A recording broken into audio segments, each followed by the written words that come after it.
Hi people, welcome back to Mommy G's channel. As you know, we are always talking about important issues that concern young people as they grow up. And within this period, many young people are concerned with exams. So I want to talk about examination and examination pressure that sometimes lead to cheating during exams. You know, some children cheat during exams, not because it is in their nature or they really want to, but because of certain factors. You know, some are, or many of them, normally they are under pressure, examination stress, but some are under pressure probably because the parents, insist or put a lot of pressure for them to not only pass, but to excel, to have all A's, for example, which is not a bad thing. But the problem is that sometimes parents don't take into consideration the capability of the children, or their likes, or what they are naturally good at. Because you want your child to be a medical doctor, you are forcing that child, to spend all the time concentrating on the science subjects, which they might not be very good at, or which they might not even like. So they spend all the time studying the biologies and the chemistries and the mathematics and the physics, and giving little time to the arts subject, which maybe they are better at or which they like better.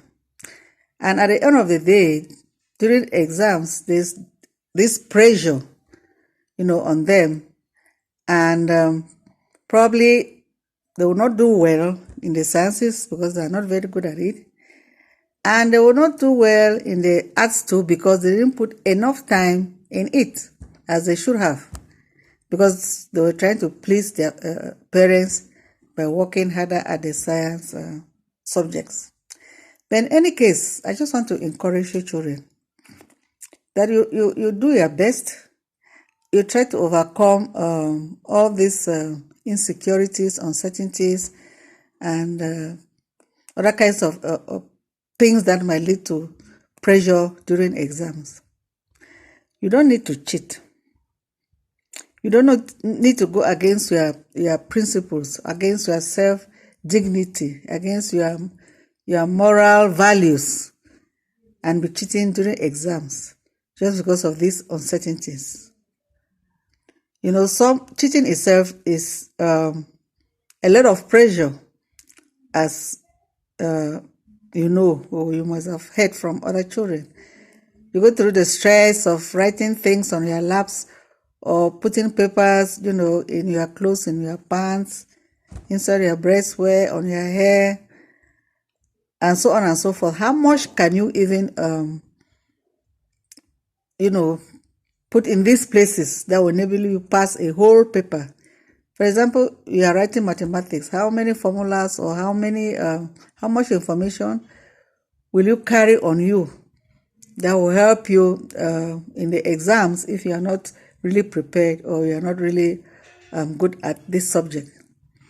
And even if you want to cheat from your friends during the exams, by looking at their paper or asking for help, you run a very big risk, because sometimes you are caught and you are even banned from writing the exams. Your paper is cancelled and you are banned from writing the exams for a number of years, or you experience any other sanctions that the examination board might give to you. So I see that it is not really worth the trouble, struggling or spending your time looking for ways to cheat.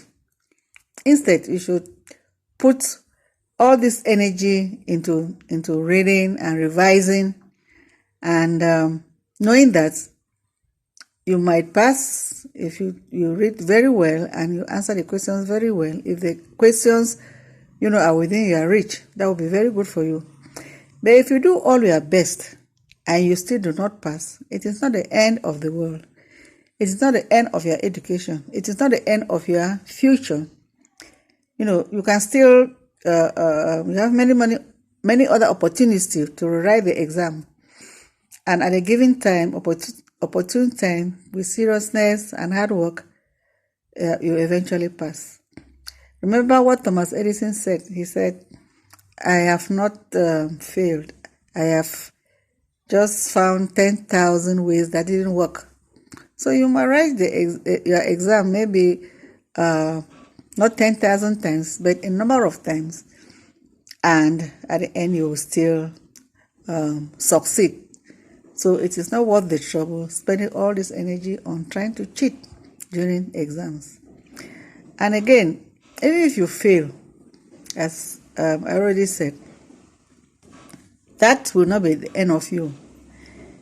In fact, every child has some gift that needs to be exploited.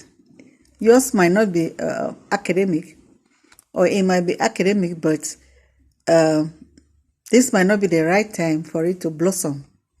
So you just keep trying and keep being patient, and at the right time, your gift will blossom, and you might find fulfillment, either in passing the exams, the academic exams, or in some, other practical thing. And to tell the truth, even as educators, we know that exams are not the best test of knowledge, but for now it is the only way to test it. So don't be frustrated that you do not pass the exam. It doesn't mean that you don't know anything.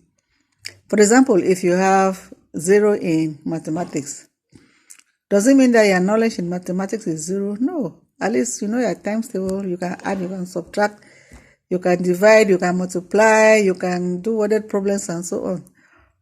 But the fact is that it's just unfortunate that you could not pass this particular exam at this particular time. So don't be so frustrated. Don't kill yourself, as some children do, to go to that extreme.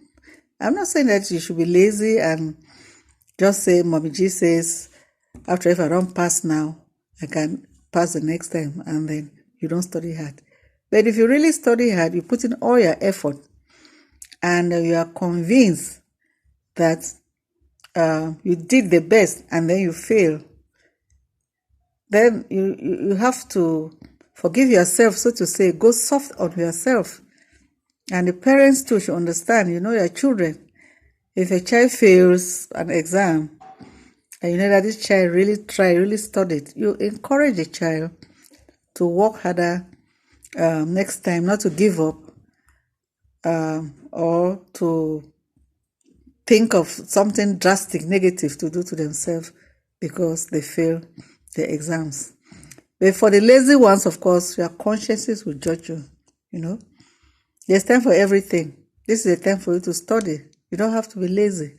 You have to be walking around, gallivanting all over the town without putting enough emphasis on your studies. So for those, of course, we know our children, we will know those who don't take their studies seriously. For those who can scold them and even give them some kind of punishment, so to say, for not passing when they ought to pass, for not being serious. Then for those who have been serious all along and during the exams, and for some reason they fail, we just have to encourage them. So to my dear students, my dear children, take heart, be hardworking, do your best, and God will do the rest. This has been a word of encouragement for those writing exams from Mommy G. And if you like the video, if you have not yet subscribed, of course, I'm asking that you subscribe and you share to your friends, to your children, if you have parents watching, so so that they too can be comforted by this word of advice. See you in the next video.